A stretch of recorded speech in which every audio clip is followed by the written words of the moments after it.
Welcome back to the Dear Juju podcast. Happy hump day. How was your week? You guys, I fucked up. I fucked up royally. And now I'm literally in shit. Literally. Poo-poo. Let's get into it. Hello, world. Come inside the Dear Juju podcast. Oh, girl, it's a squirrel. What do I mean by that? I don't know if you saw my story some time ago. I was like, I have a squirrel. When I first moved in, a squirrel came to my window and the bitch put her paw with her nails up on the window and was like, Juju, I love you. Feed me. And I said, oh my God, we have a connection. And she came up again and again, and I started feeding her little nuts. And she's the only squirrel I feed.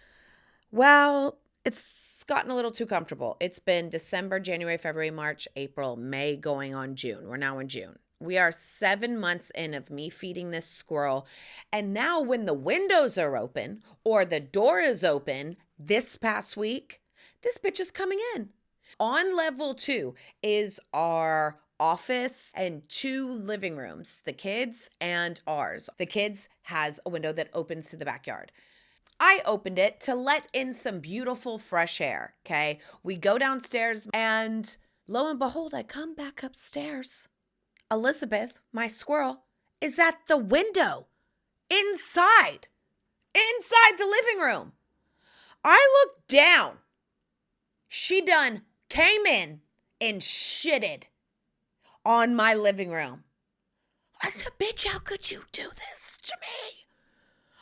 I have been feeding you for 7 months. You're going to come in my house and shit? And my husband's like, you are feeding a wild animal. They are a rodent. It's damn near like inviting a freaking rat in the house, girl.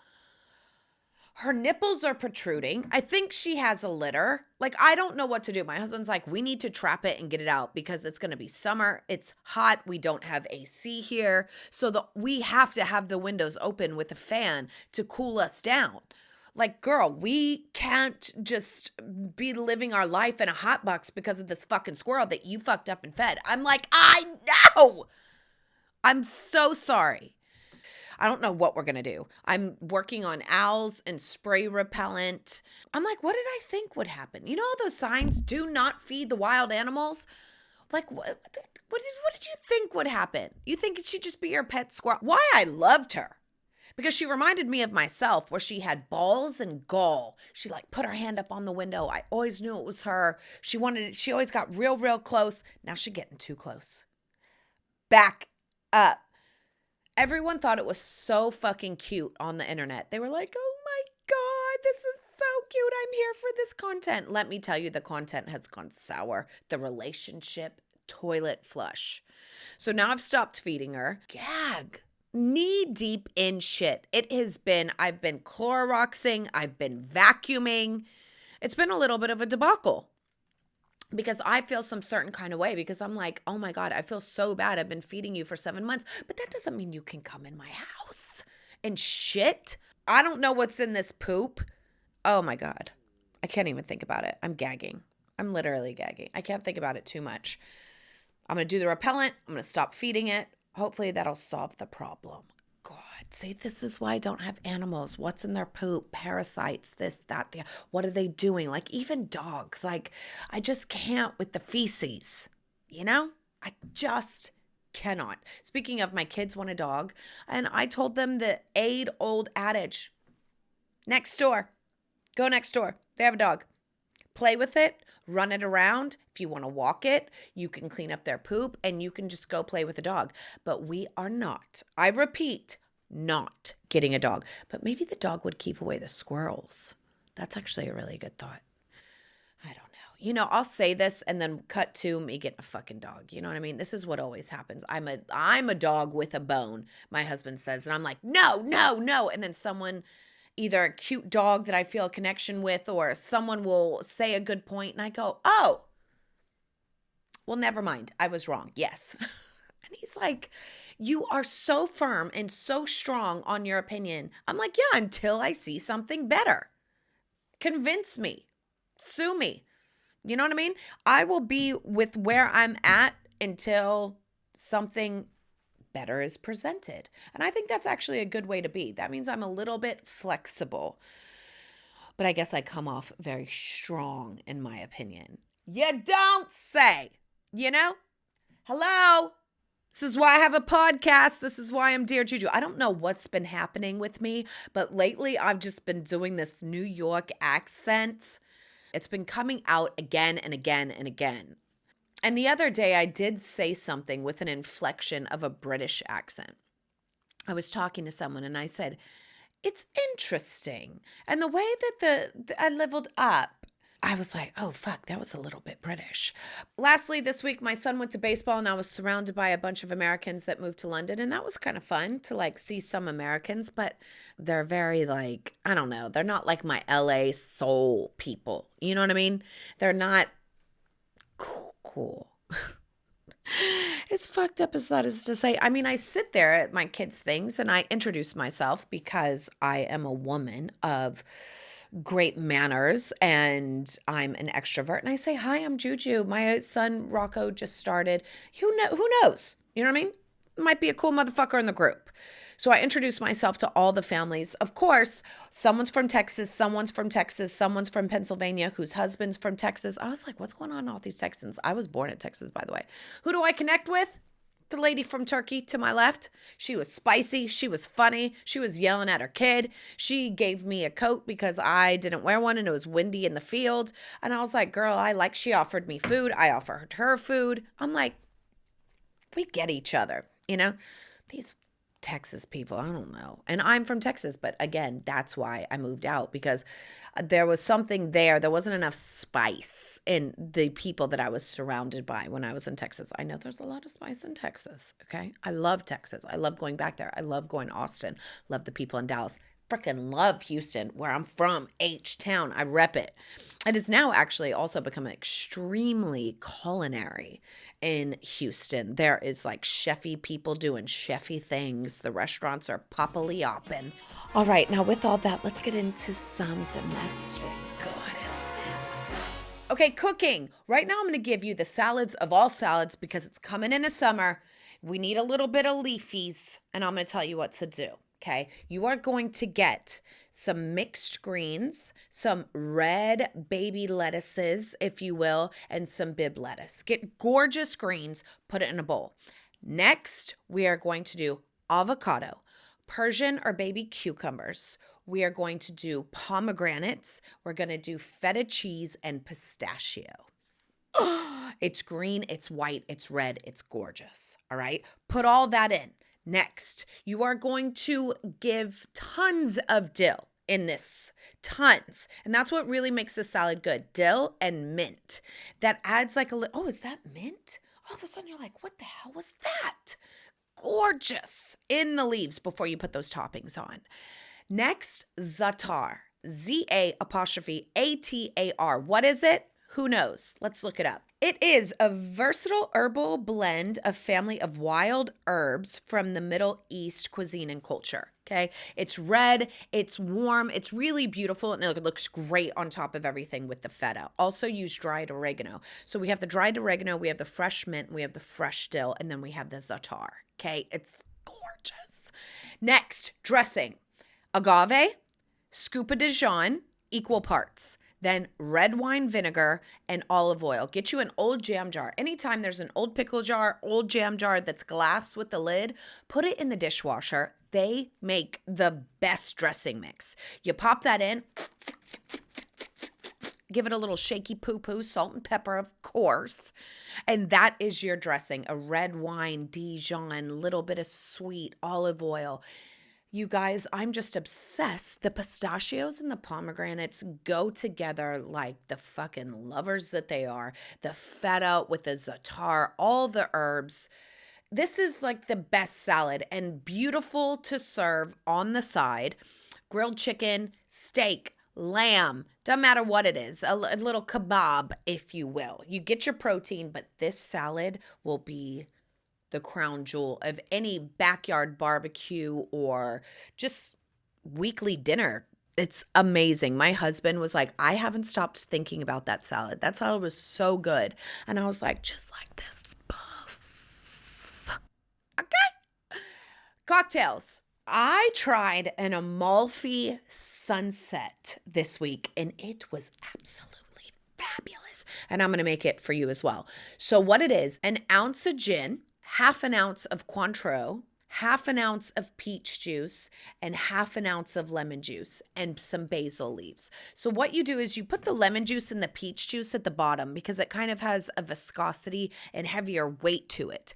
Then you put in the gin, and then you put in, and it looks like an Amalfi sunset or sunrise because it gives us this kind of ombre look. But it is absolutely sweet, ginny. The Cointreau really gives it some kick and it brightens it up. It is stunning. An Amalfi sunset. Try it.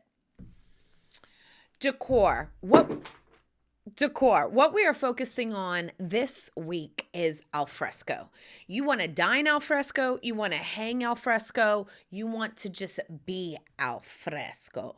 And outside decor really starts with a good seating area, with a really good table. What the space needs is gorgeous flooring, because we start from the floor up, and a lot of people forget about a good floor and about a good ceiling. So what we are starting with is flooring. There is outdoor flooring from IKEA, you guys, and what you do is you get a brown and then you get a cream and you put it in a checkered pattern. It is click decking. It's not completely cheap. I would say that it's cheaper, less inexpensive than getting an actual decking mat. And what it's going to do is it's going to give you this like pattern of checkers. It's going to warm it up. It's gorgeous and it is so much fun. So if you're looking for outdoor decking, this is not an ad, but IKEA has the decking, and make sure you do a wood and a cream because they sell both, and you checkerboard it. It's going to be so fabulous. I'm obsessed with deck. I love a big deck. All right, now with all that, let's get into some Q&A with some TNA. Dear Juju, I love your podcast. My best friend has horrible tastes and even worse opinions. She also says something with slight tones of cuntiness in her voice now and again.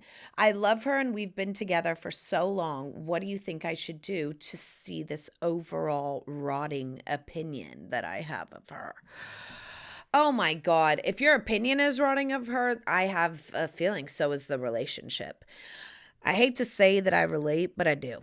Okay, I've related, and there have been people around me, and I've been in relationships with people where they had bad taste, where they had worse opinions, and where they would just say silly, dumb stuff and then act like I was the dumb one. They gaslight it. The whole thing was just a little off. And then I was thinking, why am I even friends with this person if it's not completely aligned? There was a bunch of other things, but I have a feeling if your opinion or if you're starting to get a sour taste in your mouth, then it's probably time to put the relationship on ice or just cut it all together. And I cut mine, and I'm not going to lie, it was one of the best things I fucking did. I'm not lying. Dear Juju, I need a quick glam morning routine that's about 10 to 15 minutes. I have kids, I have things to do. Help.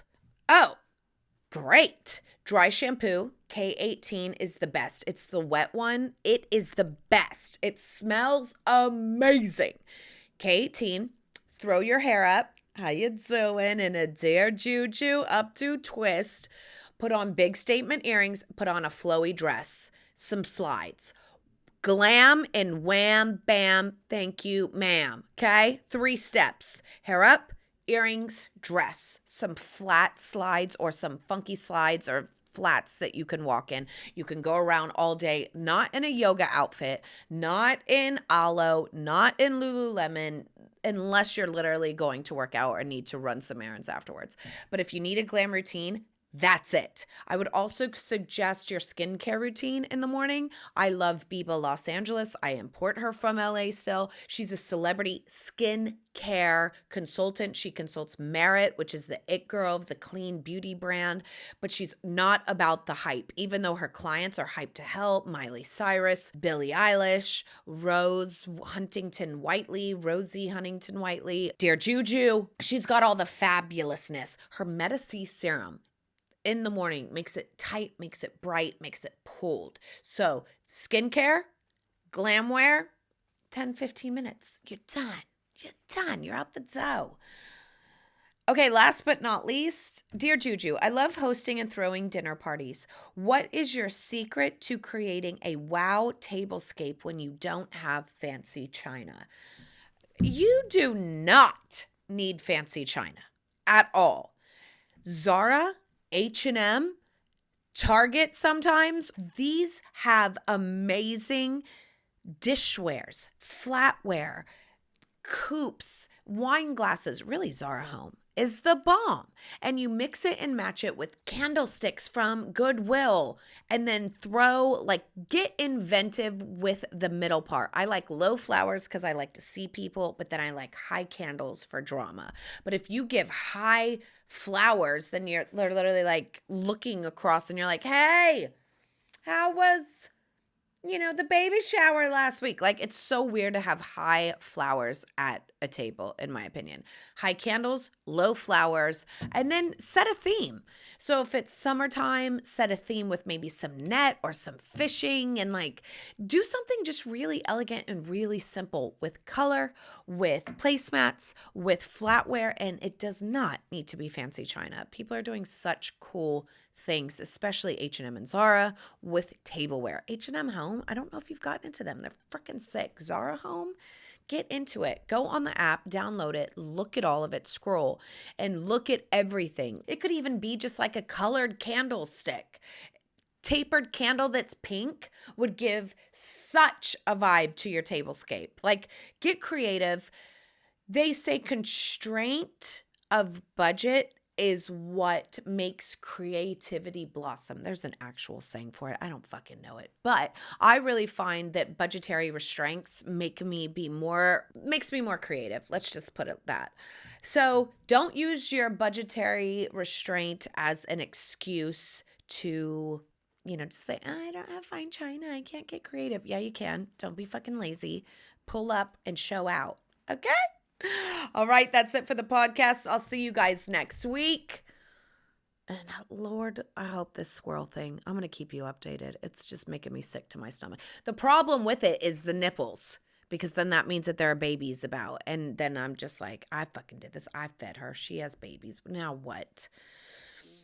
Hopefully the squirrel spray will work. I love you.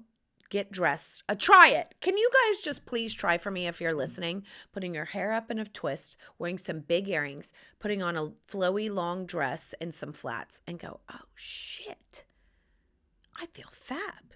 And it might be outside of your comfort zone. You've maybe never done that before, but try the Dear Juju 3-step glam look and see how you feel. You never know. You might like it. All right. I love you and I'm out. Mwah!